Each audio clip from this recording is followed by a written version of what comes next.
Filho e do Espírito Santo. Amém. Pai nosso, que estais nos céus, santificado seja o vosso nome. Venha a nós o vosso reino.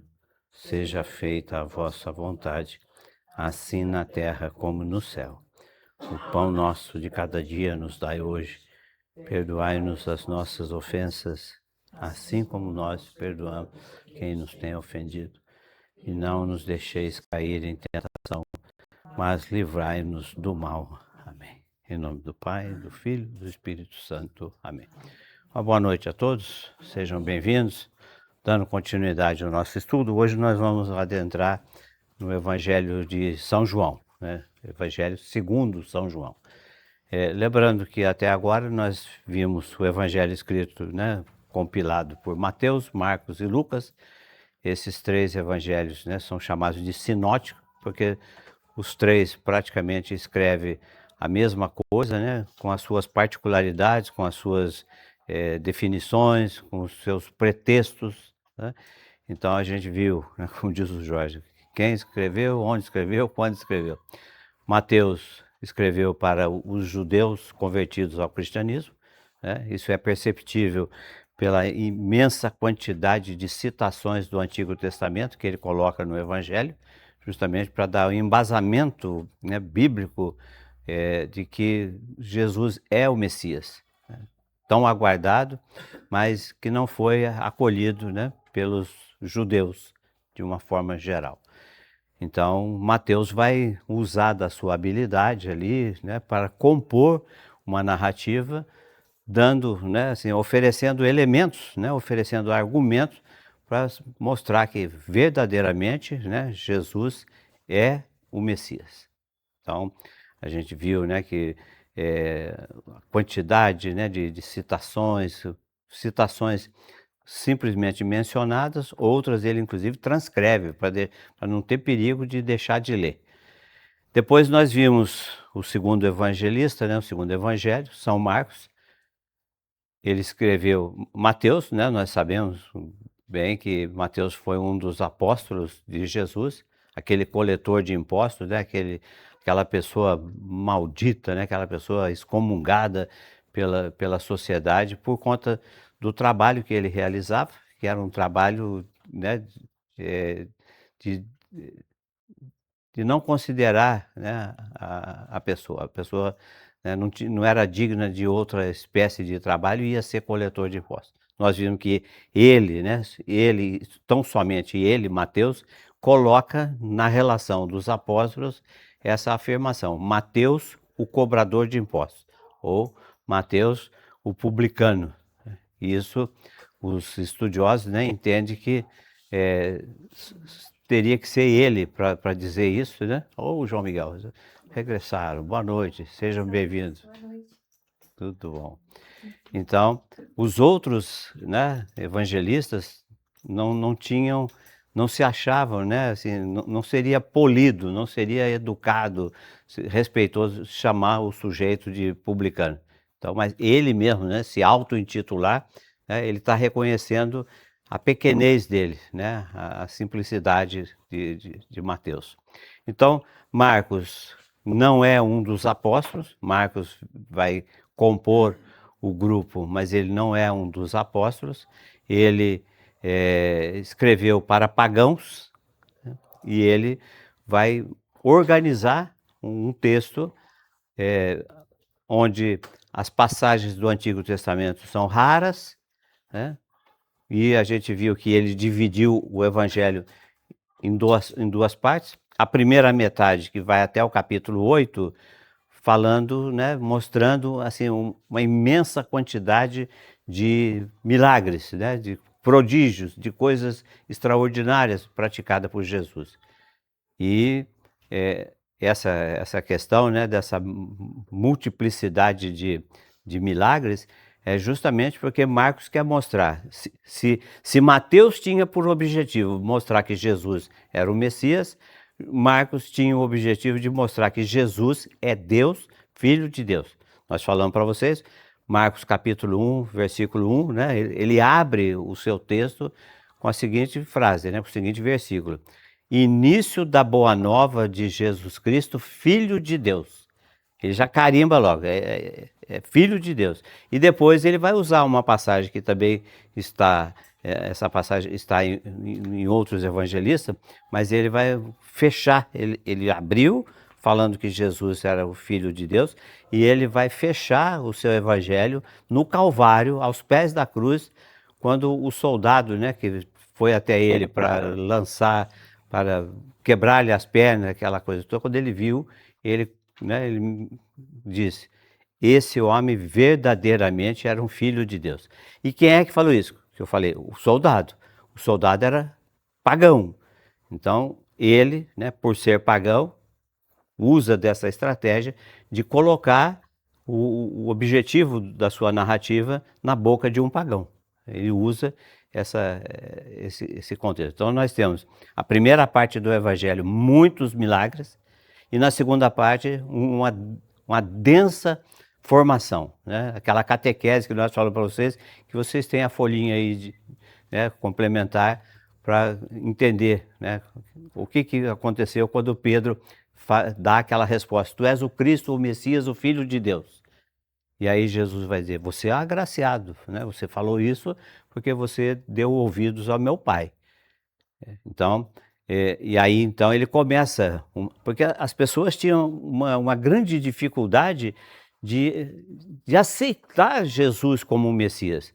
A expectativa pelo messianismo começa nos primórdios da monarquia, lá com Davi, Salomão, Saul, lá já estava, né, começando a se organizar essa catequese, de que Jesus, né, o Filho de Deus, ele vem para o resgate do povo de Deus. Então, Mateus faz da sua... E aqui é importante a gente dizer, porque muitas vezes eu digo, né, que ele elaborou, que ele, né, deu forma. Ele não usa isso aleatoriamente, ele usa isso com objetivos claros, objetivos definidos, para o seu público-alvo. Depois a gente viu o Evangelho de Lucas, né, que nós terminamos a semana passada, o Evangelho de Lucas, que também é oriundo do paganismo, e ele vai, de certa forma, trabalhar as mesmas ideias, né, da composição do seu Evangelho. Procurando, lá em Marcos, né, a gente pode relembrar, muitas passagens que no Evangelho de Mateus pareciam, né, passagens cruéis, falando, né, do pecador, falando do samaritano, né, desdenhando a pessoa, né, desacreditando a pessoa do seu perfil. Então, Marcos e Lucas, eles fazem o quê? Eles vão suavizar, eles vão dar a informação, mas de uma forma sutil, né? De maneira que a pessoa não saia dali magoado, mais magoado do que já estava por causa de uma enfermidade, de uma possessão e assim por diante. Então, tanto Marcos quanto Lucas têm essa preocupação de organizar a mensagem de maneira que ela não deixe de ser comunicada, mas que ela não venha ferir, né, a sensibilidade das pessoas. Então, né, Lucas é muito versátil na sua elaboração, ele é muito rico, né, de conteúdo. O Evangelho de Lucas, como nós falamos aqui, é o Evangelho da mulher, é o Evangelho do pobre, é o Evangelho da liturgia, é o Evangelho da oração. O Evangelho de Lucas é o que mais vezes coloca Jesus em atitude de oração, né, no sentido de fustigar, né, o nosso coração para querer também se manter em oração constante, né? Ele diz: orai sem cessar. Então, o Evangelho de Lucas, ele tem esses paralelos, né? De a oração com a liturgia, a pobreza com o anauim, né? Que eu falei para vocês, aquele mais pobre, né? O encurvado. Então, diante desse breve resumo, né, a gente se põe a caminho para falar um pouco do Evangelho de João, que, de certa forma, é bastante diferente, mas tratando da mesma história. né? Não é a biografia de Jesus. Quem fala por aí que o Evangelho narra para nós a biografia de Jesus está completamente equivocado, né? Não é esse o propósito do evangelista, fazer uma história, um enredo de Jesus. E, evidentemente que numa circunstância ou outra vai ter um relato, né, de algum fato, mas não com o objetivo, né, específico de publicar uma biografia. Nasceu tal dia, fez isso, fez aquilo, fez aquilo. Vai mostrar para nós as etapas, né, do ministério público de Jesus, que começa com o batismo no Rio Jordão e termina com a semana, né, com a Semana Santa, com a paixão, a morte e ressurreição de Jesus.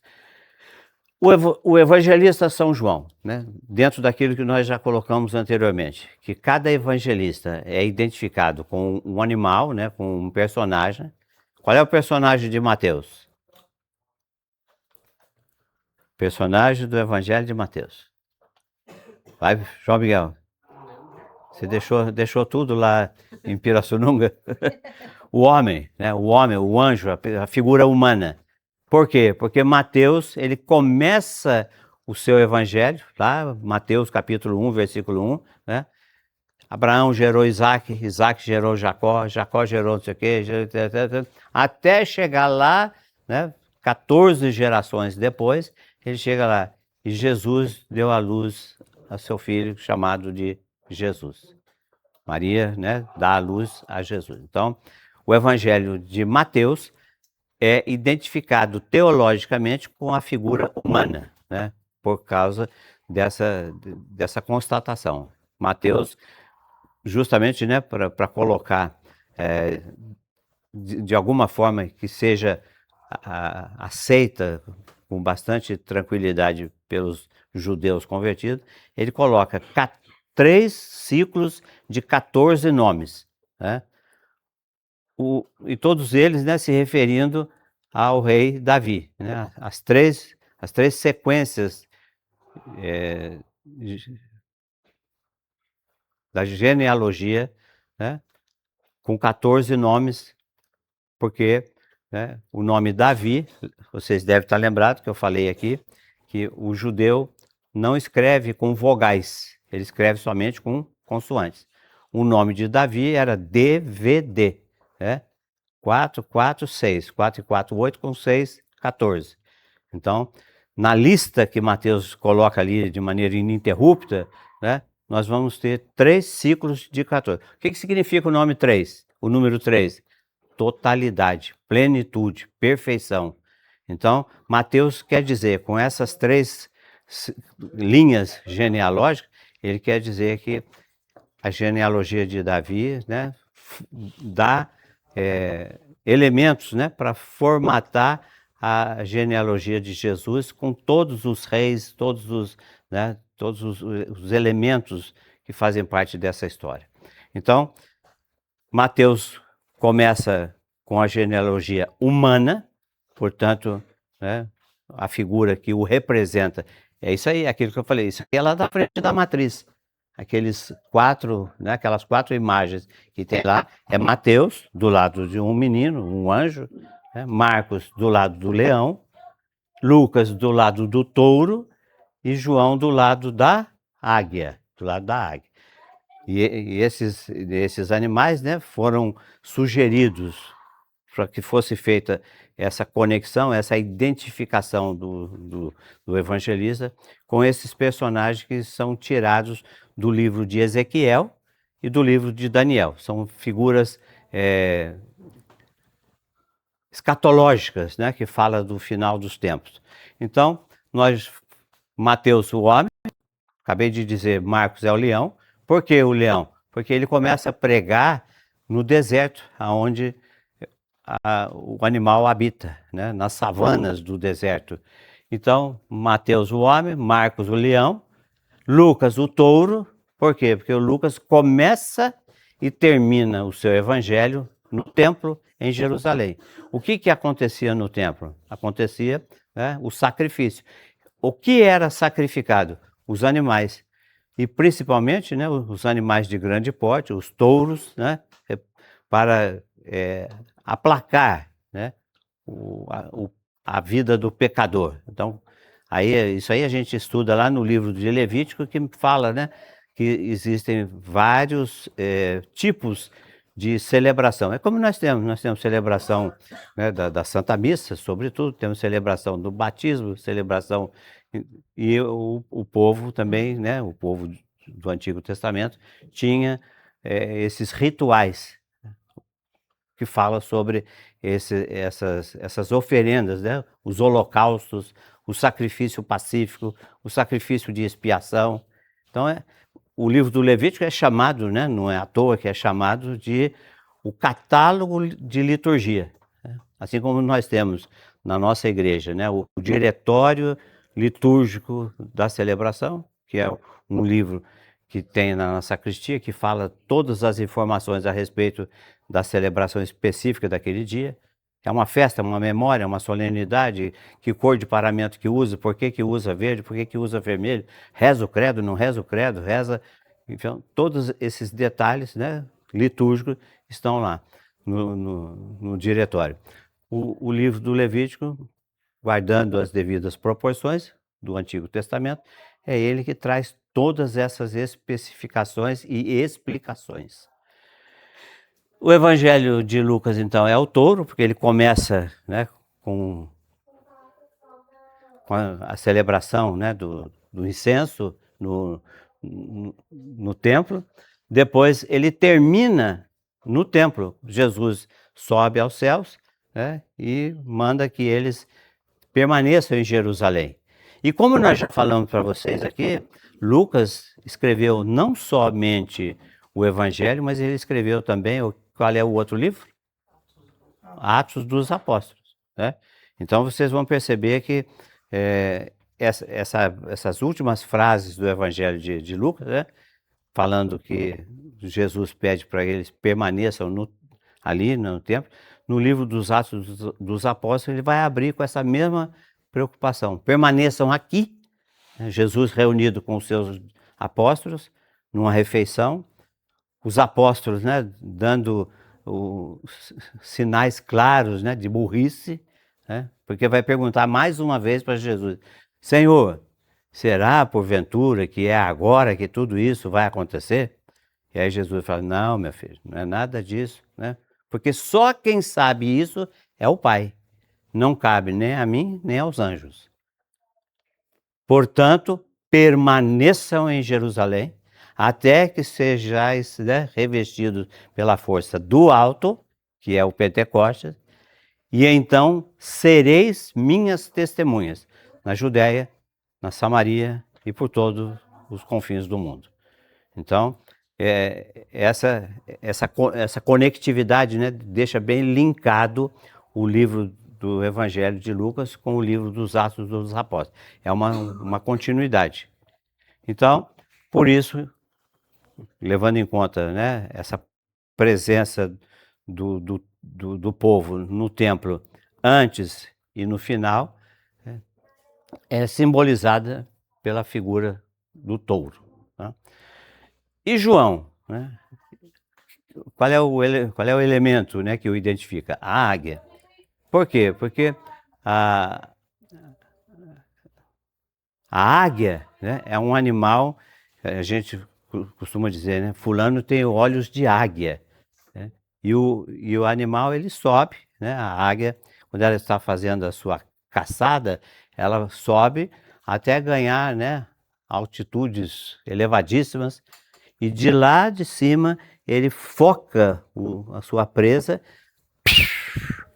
pega e vai levar para os filhotes, vai se saciar, essa coisa.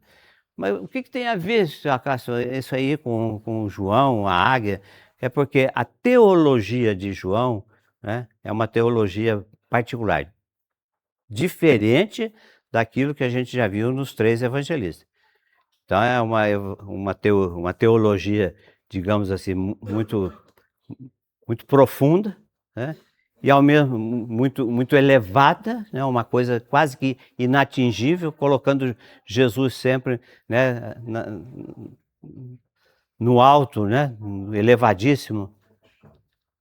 E depois ele dá uma sobrevoada sobre o povo, suave, manso, né? Essa é a característica. A águia que sobe até próximo do sol e vem, né, sereno para alcançar a sua presa. É isso que ele quer aplicar no povo, né? Aprofundar a realidade, a espiritualidade, né? Abrir os corações para receber, né, a graça do Evangelho. Então, João aparece dessa forma.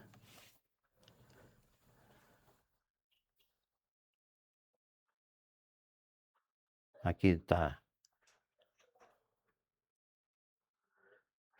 É a mesma coisa que eu mostrei para vocês, né, dos outros evangelistas. A iconografia, a representação deles através de imagem, né, traz sempre perto dele o elemento, né, simbolizado pela águia. É representado, tá aí, ó, pela águia, por causa do elevado estilo do seu evangelho, que fala da divindade e do mistério altíssimo do Filho de Deus. Os outros evangelistas, né, eles se fixam mais na vida terrena de Jesus. Após a encarnação, né, a encarnação do Verbo, Jesus vai permanecer aqui por 3 anos, e essa informação de que Jesus permanece aqui 3 anos é tirado do Evangelho. O texto que fala, né? Por que se diz que ele ficou 3 anos aqui? Porque no Evangelho de João fica atestado com clareza, né, as 3 festas que o povo celebrava, e ano após ano, né, e Jesus se fez presente nessas 3 festas, o que dá, né, a comprovação de que ele realmente ficou aqui durante 3 anos.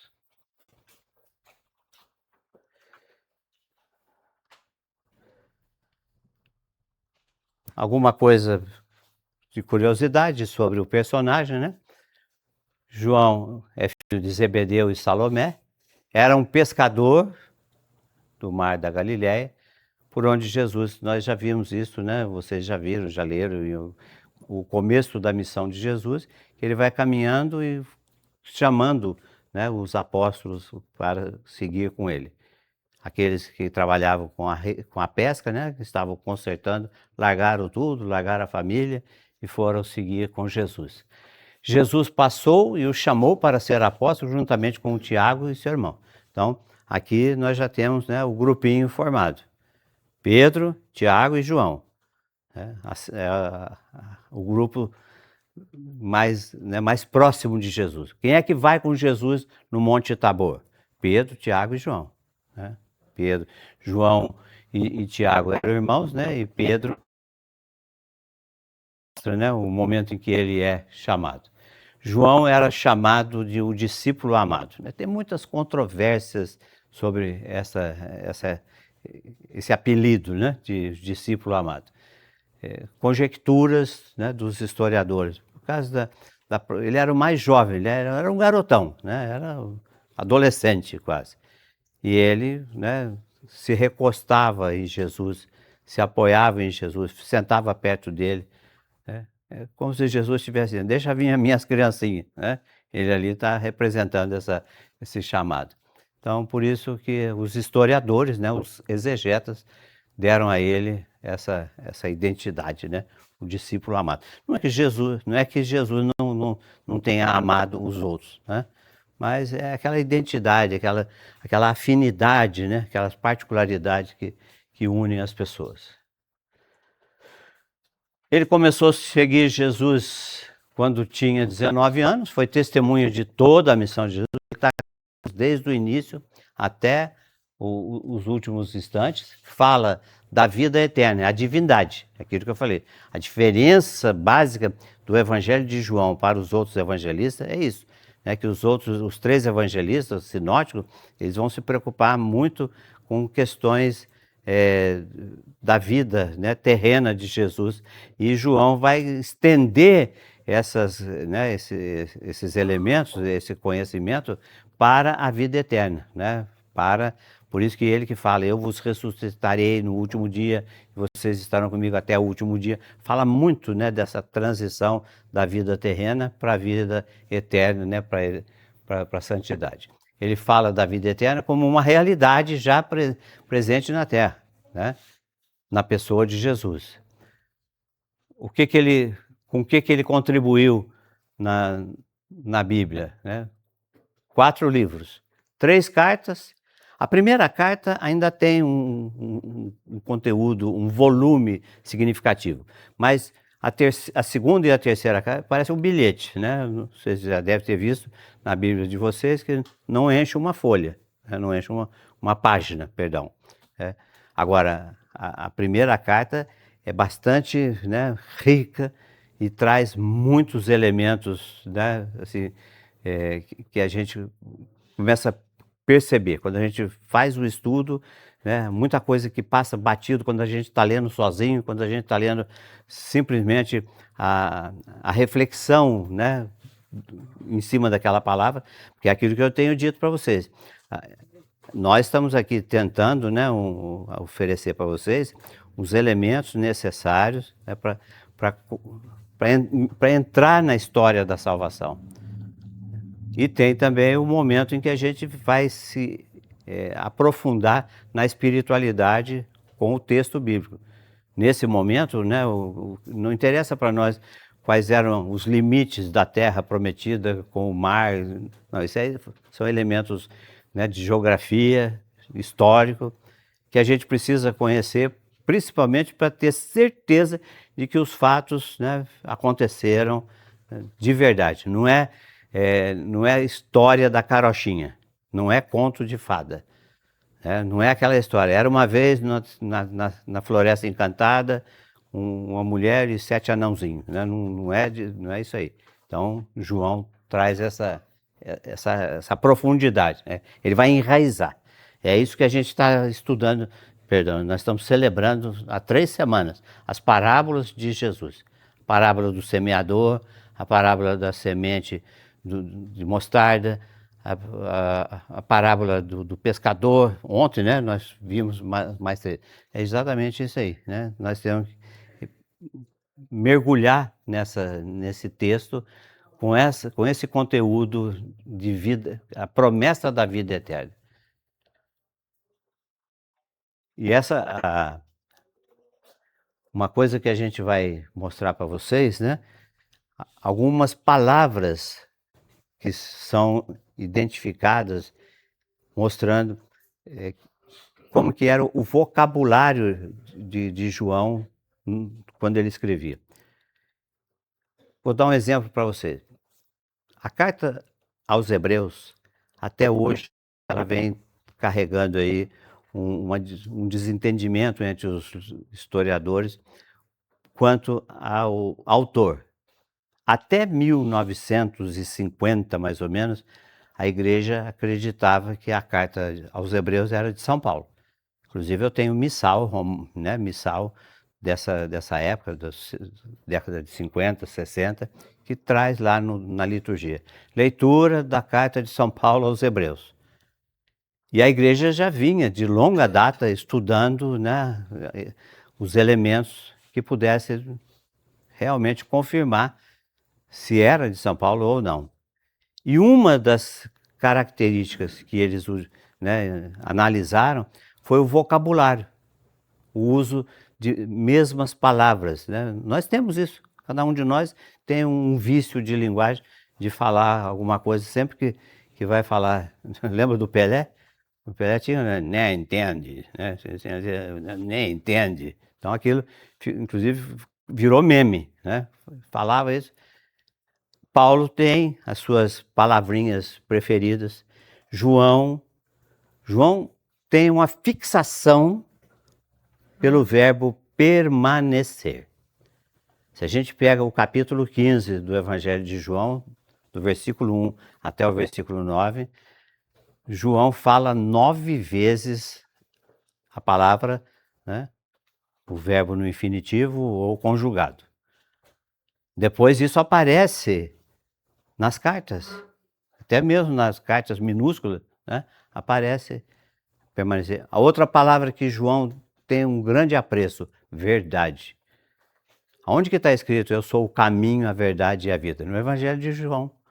Né? Eu sou a verdade.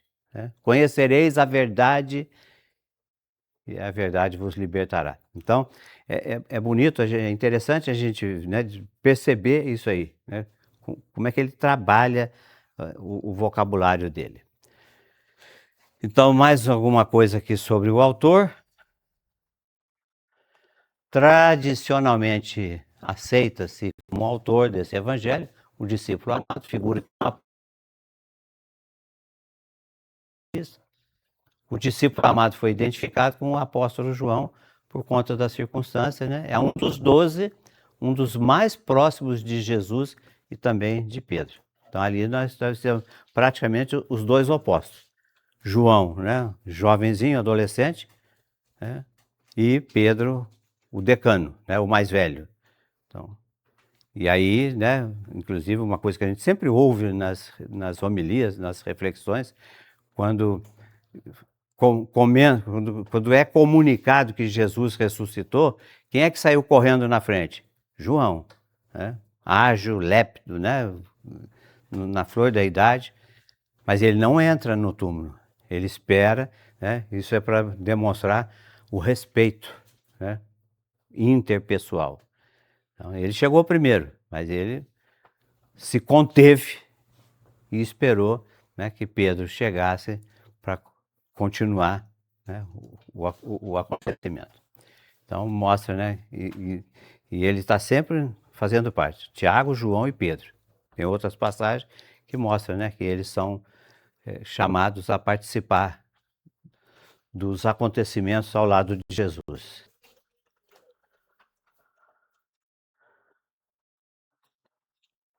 Olha bem, talvez João fosse primo de Jesus, porque sua mãe, Salomé, era talvez irmã de Maria. Né? É importante a gente ter essa percepção, né, e não se escandalizar, né? Porque muitos fatos, né, foram contados, foram comunicados, mas algumas imperfeições, né, vieram junto.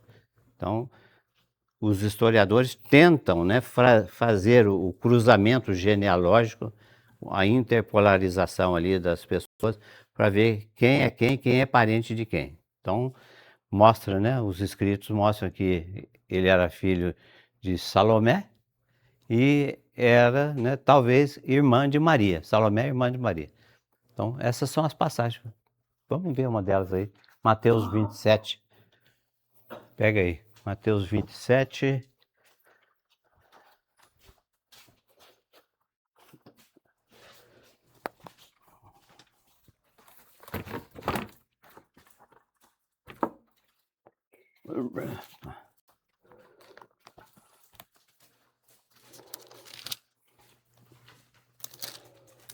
Muitas vezes a gente precisa pegar 2, 3 passagens, né, para fazer os cruzamentos. 27:56.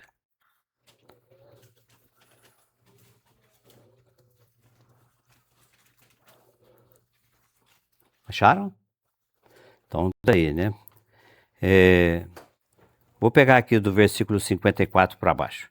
O centurião e seus homens, né? Centurião, o homem o soldado, né, do romano, que montavam guarda a Jesus diante do estremecimento da terra e de tudo o que se passava, disseram entre si, possuídos de grande temor: verdadeiramente este homem era filho de Deus. Veja, nós estamos no Evangelho de Mateus, né? Aqui aparece aquela passagem que eu falei para vocês há poucos minutos atrás. Mas aqui Mateus tem um pretexto para essa palavra. Lá Marcos usa essa palavra para garantir que realmente Jesus era Deus, né? Filho de Deus. Havia ali também algumas mulheres que de longe olhavam, tinham seguido Jesus desde a Galiléia, né, para o servir. Entre elas se achavam Maria Madalena, Maria, mãe de Tiago e de José, e a mãe dos filhos de Zebedeu. Quem é a mãe dos filhos de Zebedeu? Salomé. Né? Então, aqui traz, né, um certo relacionamento de parentesco entre Maria, entre Salomé, né, e Maria, mãe de Jesus. Aí Marcos, né, se a gente quiser pegar, pode ir para frente aí, Marcos 15:40.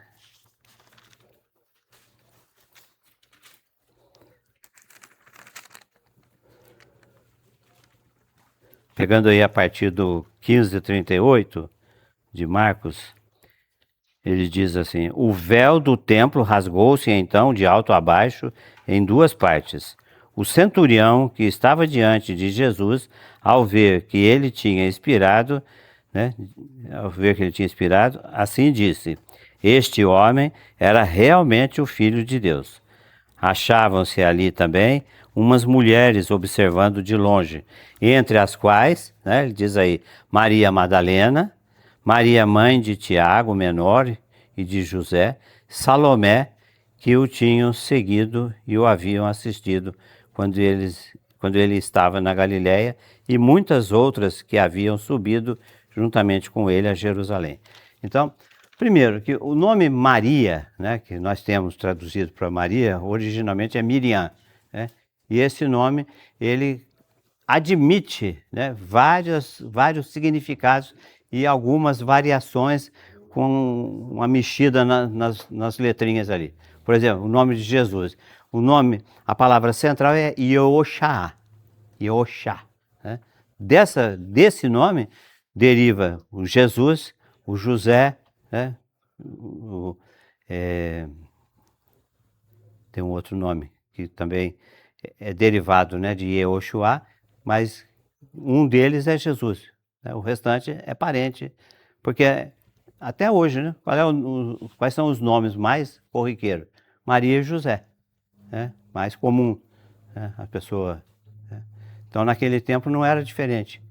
E esses nomes, na hora de se estabelecer, por isso que eu sempre digo para você, quando a gente vai estudar determinadas partes, a gente tem que estar com uma folha de rascunho ali preparada para você fazer as ligações. E esse vem para cá, porque tem hora que o ramo vai longe, né, se expande. Mas então tá aí, né? João talvez fosse primo de Jesus. Aparece um outro personagem também na composição dos apóstolos, né? Tiago, o apóstolo, que é chamado primo de Jesus, né? O Tiago que escreveu a carta, né? Então, isso não deve nos preocupar nem nos inibir, né? Não entendi direito a ligação. O que interessa para nós é aquilo que a gente já falou de João, né? O Evangelho de João, capítulo 20, versículo 30.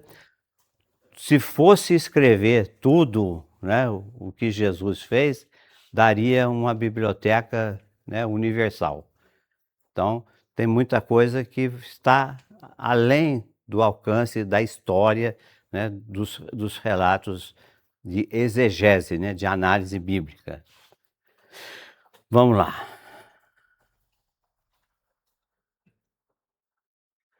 Os destinatários, né? Para quem que João escreveu? Nós já sabemos que Mateus escreveu para esse, Marcos escreveu para os pagãos, Lucas escreveu para os pagãos. E quem são os destinatários de João? São as comunidades das igrejas apostólicas, num momento de muitos conflitos e dificuldades. Vai aparecer daqui a pouco aí, mas eu já pergunto de antemão para você. Em que ano, né, em que período da história João escreveu o seu evangelho? Marcos é da década de 70. Marcos foi o primeiro, Mateus o segundo, na década de 70, e Lucas, né, o evangelho de Lucas, no finalzinho da década de 80. 85, 86, mais para o final. E João? 92 a 96, né? Finalzinho, né? Mais ou menos essa proximidade. Alguns falam em 95, mas é o limiar, é quase que a virada do século, né? Do primeiro para o segundo século. E aí aonde estão esses conflitos e essas dificuldades? Vejam bem, né? A gente tem que entender a história. Quando Jesus ressuscitou, enviou o Espírito Santo, Atos dos Apóstolos, capítulo 2, né? Quando Jesus derramou o Espírito Santo, e a igreja começa a se difundir, ali no capítulo 2, a partir do versículo 13 dos Atos dos Apóstolos, né?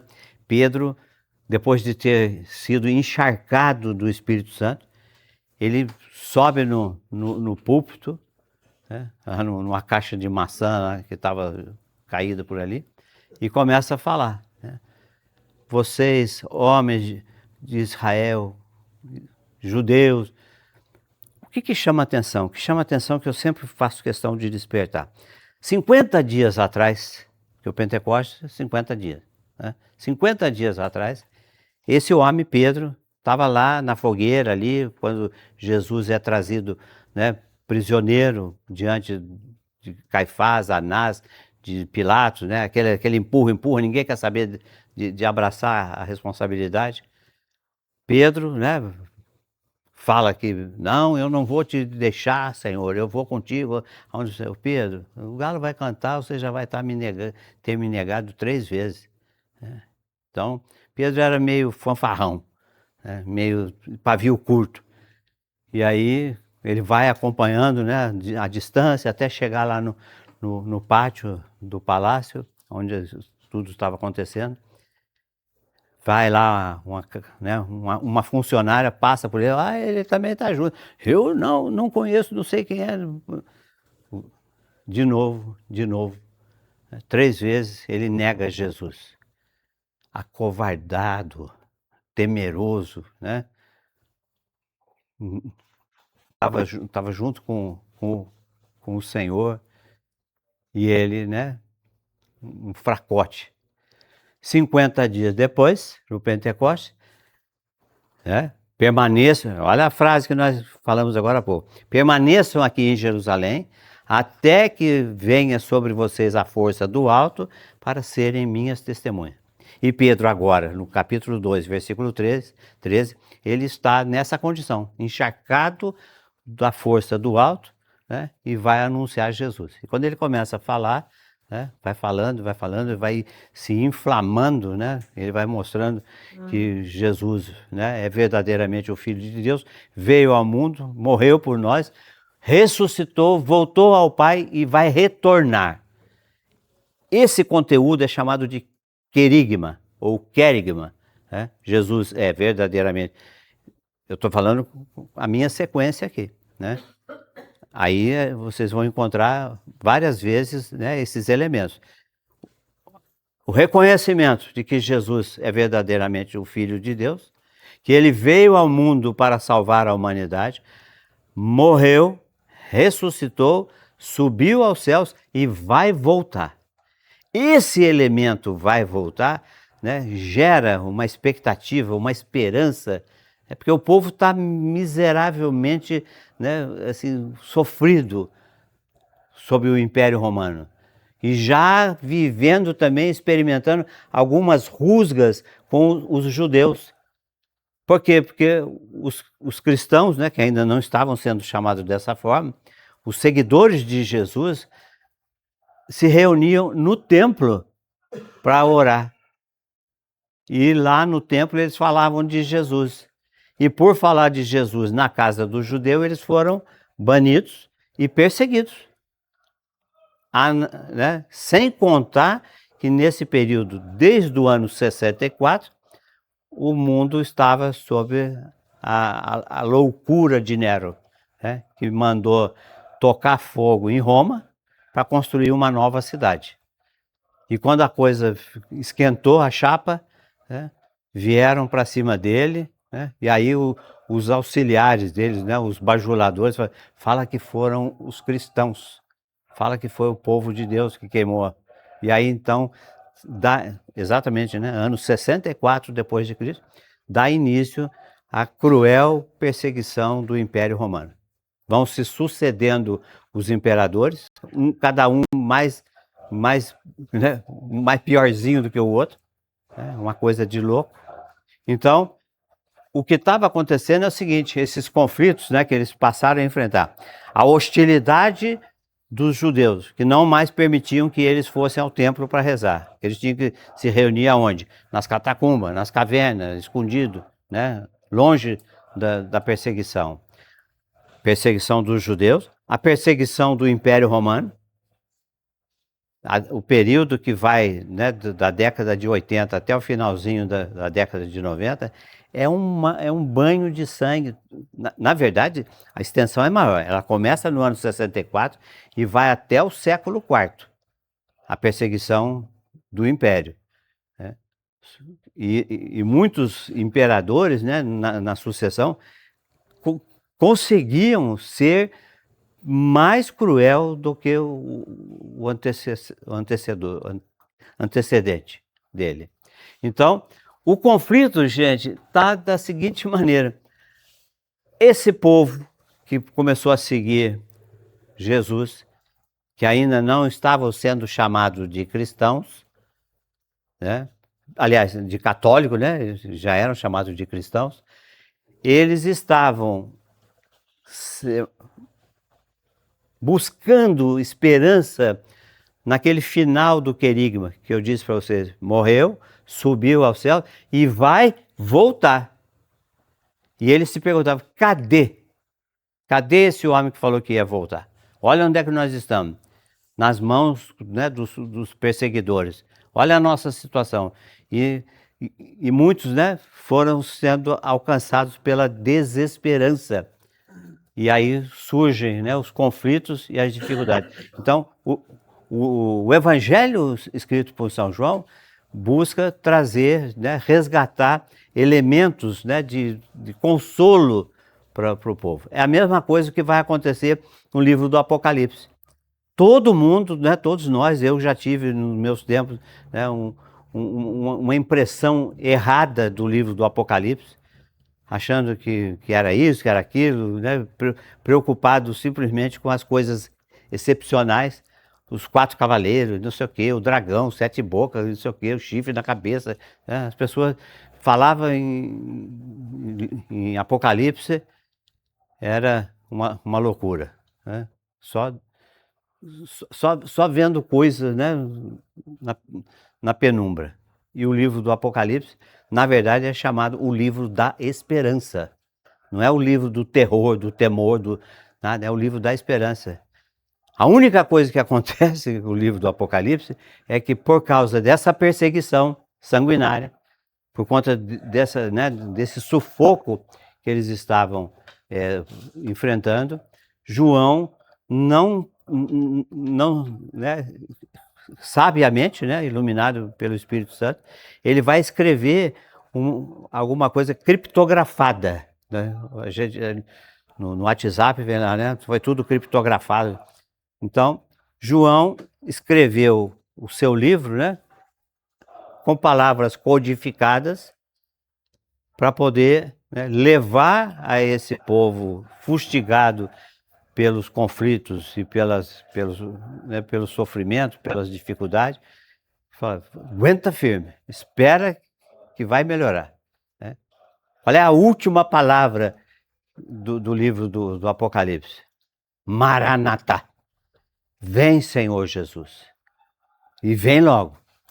Padre Carlos Afonso costuma dizer, vem logo porque a coisa está ficando preta, não vai sobrar ninguém para ir junto. Então está aqui, ó. O Evangelho de João se destina às pessoas e comunidades que, principalmente em momentos difíceis, querem crescer na fé. As pessoas queriam, né, avançar, mas estava sendo sempre cerceado, bloqueado, né, interrompido, dificultando. Então, como diz, na prova, né, a resposta é essa, né?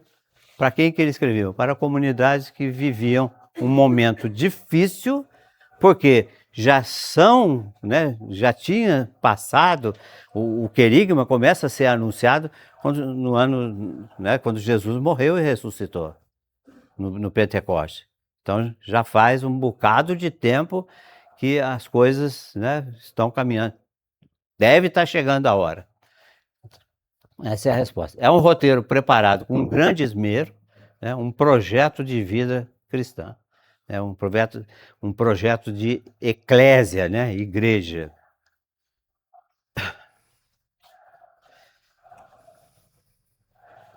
Olha aqui as perguntinhas básicas do nosso estudo.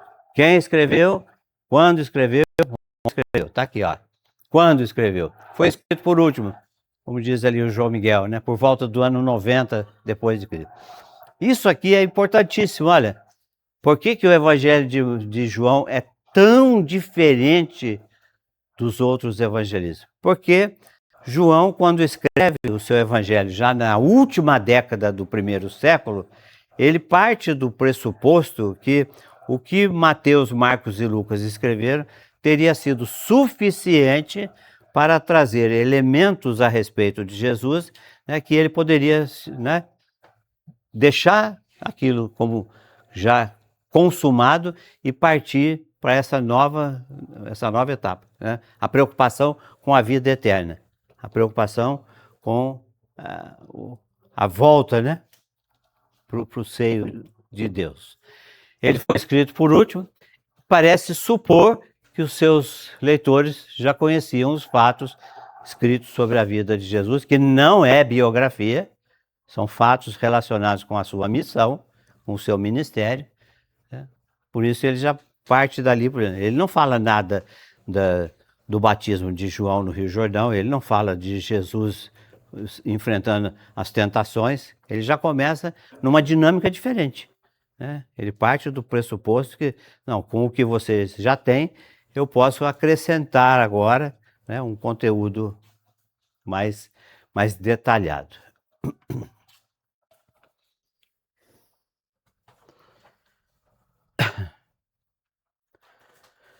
Aonde que ele escreveu, né? Quando escreveu, onde foi escrito? A igreja primitiva pensava, e a tradição diz que o apóstolo, né, que nós sabemos que são os três elementos que dão suporte para a nossa doutrina: a palavra, o magistério e a tradição. Tradição, palavra e magistério. Fica até mais fácil, porque é só lembrar, TPM. Né? Tradição, palestra e magistério. E o que se considera aceitável seria considerar que ele escreveu em Éfeso, né? Onde ele residia e ali onde Maria, né, esteve um tempo com João. O Éfeso, né, cidade de Éfeso, fica bem aqui, ó. Éfeso. Esse riscadinho aí é a região da Ásia, né? E a cidade de Éfeso fica... Foram se aprofundando nos estudos. E, unanimemente, sim, todos, quando chega à profundidade, Aí, daí a verdadeira fé, a verdadeira religião é a católica. Assim, resumindo, é isso que eles falam. É isso aí. Quando eles se aprofundam mesmo, vão buscar mais, inclusive no nosso magistério, nos nossos livros, nos livros dos santos, daí eles se dão conta que a nossa é a fé verdadeira.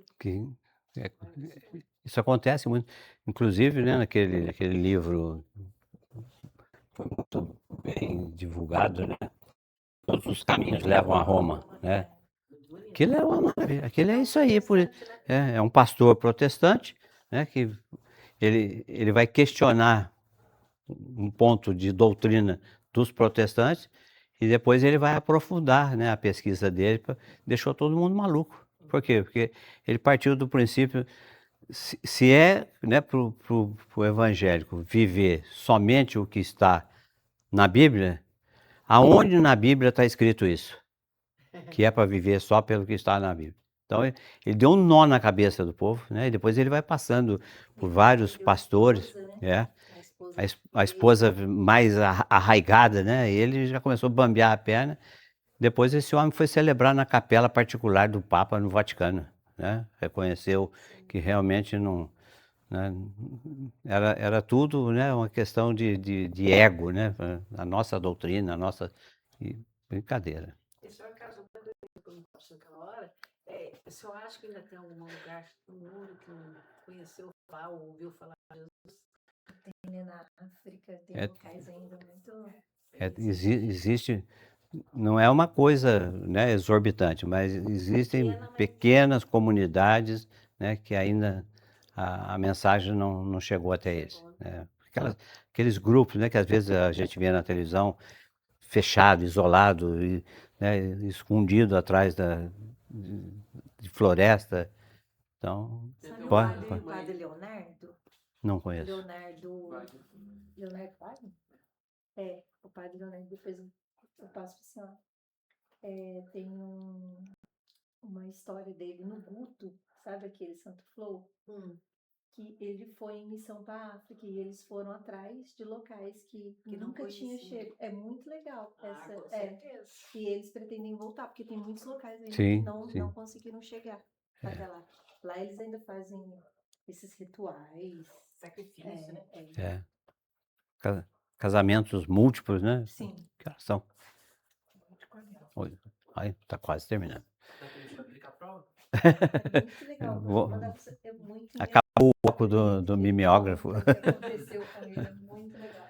Então tá aí, né? O objetivo dele, finalizando, né, o propósito dele quando ele agrupou essas ideias.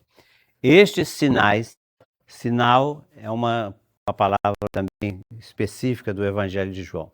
Tanto é que o que ele chama de sinais? São os milagres. O Evangelho de João narra 7 sinais.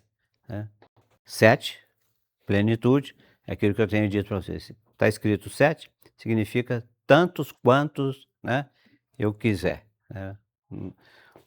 Ou seja, é algo infinito, né, mas perfeito.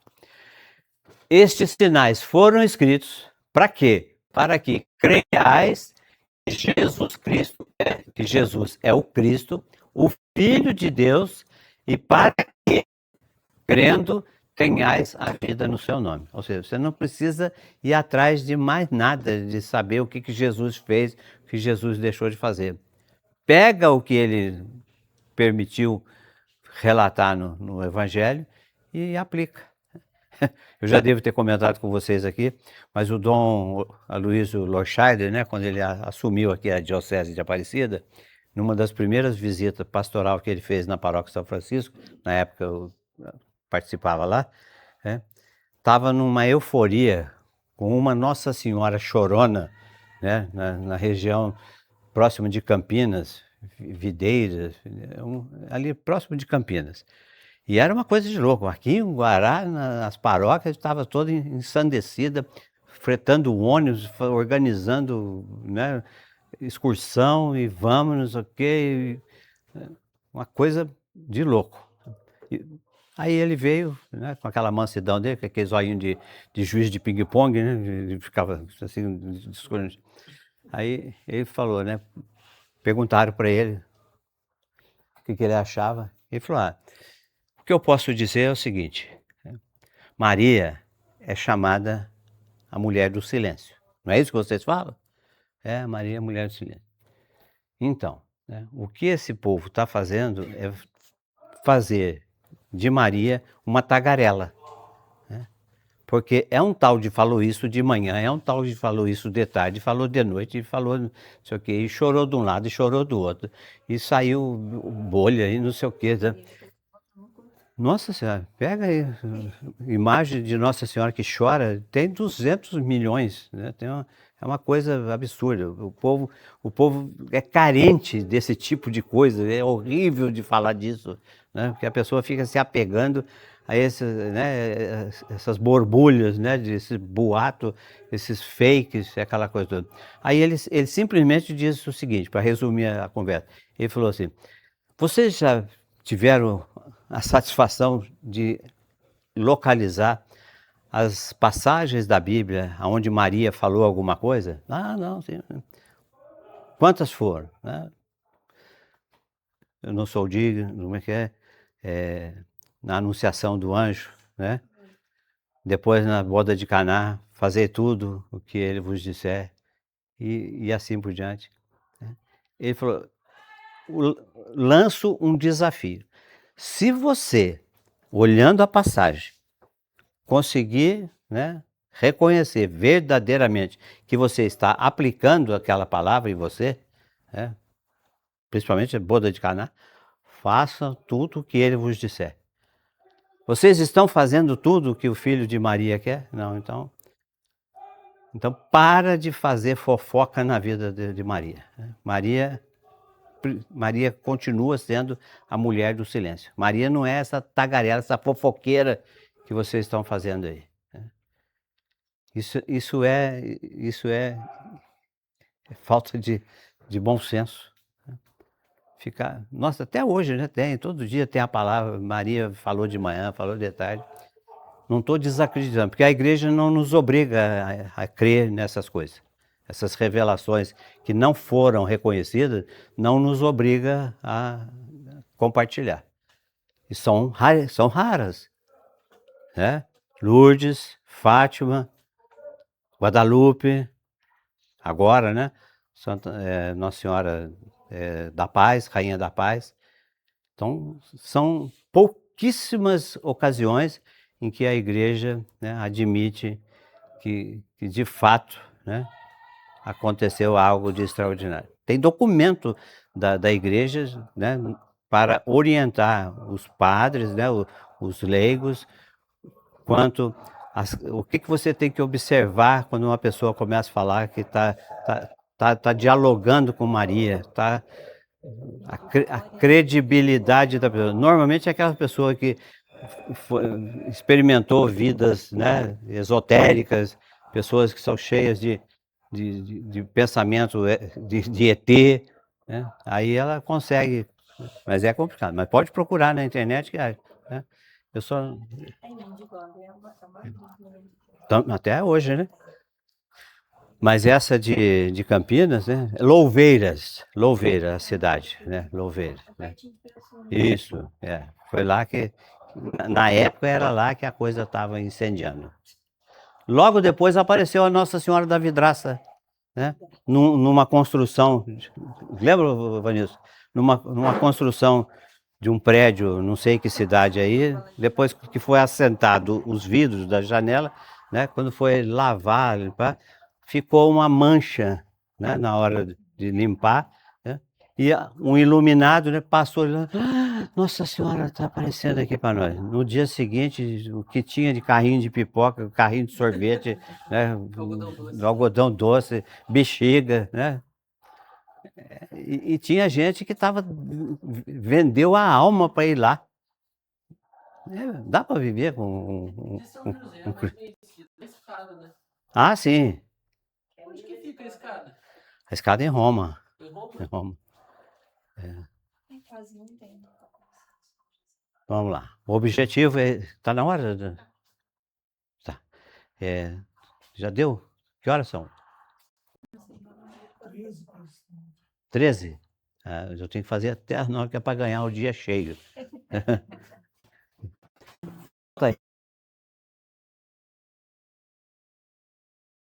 De João é isso aí. Relatar estes, né? Vou colocar ali 7 sinais, né? Porque esses foram escritos para que creiam que Jesus é o Cristo, o Filho de Deus, e para que, se crê, né, tenha a vida no seu nome. Em razão desse objetivo, João organizou o seu material, né, o seu evangelho. Bom?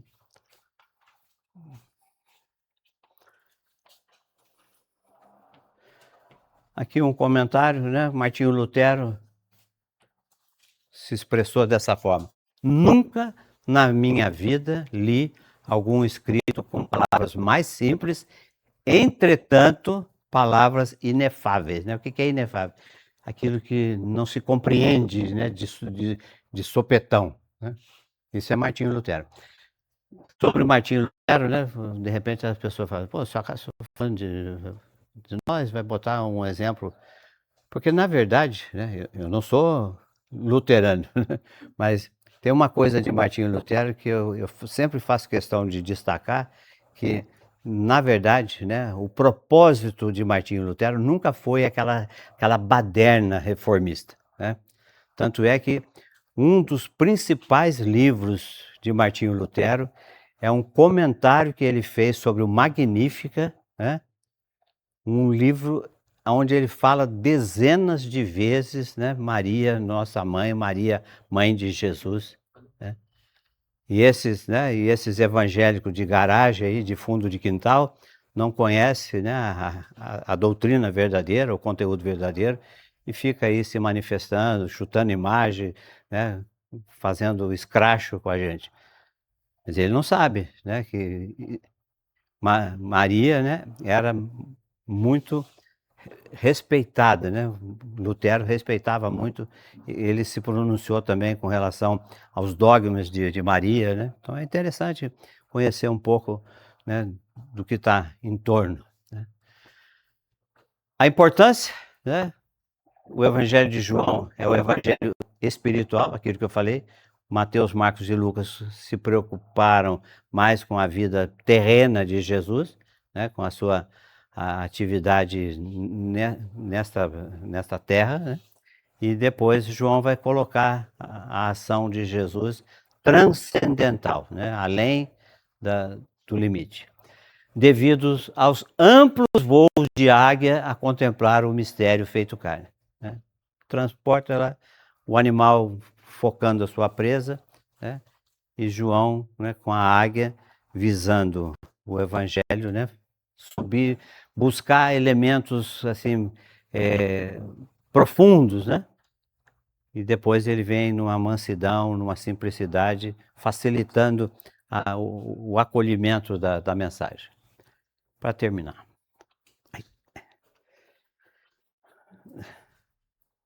Olha ele aí.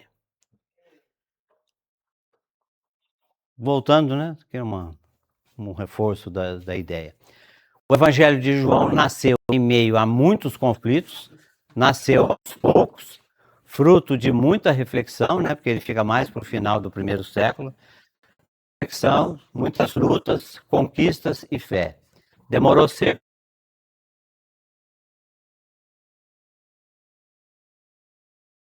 ressuscitou com 33 anos, né? Mais ou menos uns 40. O evangelho dele é por volta lá de 90, 95, a viradinha da... Lutero foi dos franciscanos. Ele entrou na ordem franciscana? Não, ele é agostiniano. Agostiniano, é. Ele era um sacerdote agostiniano, né? Mas um homem, assim... Perturbado mentalmente, né? Umas coisas absurdas, né? Ele se tornou padre, ele entrou para a vida religiosa acidentalmente, né? Ele estava voltando para casa de um evento, né? E no meio da caminhada caiu um temporal, né? Raio, trovão, aquilo para todo lado, e ele grita socorro, né? Se eu não morrer, eu vou virar padre, né? Não morreu, virou padre. Aí levou toda a insanidade junto com ele. E só para finalizar, né? Antes de ser vivido, e isso aqui vale para todo o nosso estudo, né? E aqui de maneira mais específica. Ele foi, antes de ser escrito, né? Ele foi vivido, foi experimentado. É aquela que nós falamos quando nós estudamos a tradição, né? A tradição que fala que Jesus ressuscitou e subiu ao céu no ano 33. O primeiro livro do Novo Testamento é a primeira carta aos Tessalonicenses, que foi escrita no ano 55. Então, durante esse período da ressurreição e ascensão de Jesus, até o primeiro livro, não tinha nada escrito, né? Tudo era comunicado verbalmente, né? Através da comunicação auricular. Depois, por isso que elementos, né, contidos nesse intervalo de tempo fazem parte do conjunto do magistério. Então, foi baseado em quê? Foi baseado na tradição. E é a tradição com T maiúsculo, né? Porque tem a tradição com T minúsculo, que é a tradição popular. Tradição da Cavalaria de São Benedito em Guará. Isso não faz parte do magistério, isso não é uma coisa que vale para a Igreja Universal. Né? É uma tradição regional, local, né? Da nossa realidade. Vamos parar por aqui, né? Agradecer a vocês aí pela presença. Se tiver alguma dúvida, é só faz o depósito e depois manda. Secretária. Faz o Pix. É. Não é aquele negócio, quando a gente era sentinela, né? Ele falava, atira primeiro e depois pergunta. Né? Então aqui assim, manda primeiro o Pix e depois coloca a dúvida. Agradecer a Deus, né, por cada um de nós nesse momento, na busca pelo conteúdo e o conhecimento da palavra, da santa e bendita palavra, da qual todos nós fazemos parte. Ave Maria, cheia de graça, o Senhor é convosco. Bendita sois vós entre as mulheres, bendito é o fruto do vosso ventre, Jesus. Santa Maria, Mãe de Deus, rogai por nós, pecadores, agora e na hora de nossa morte. Amém. O Senhor esteja convosco.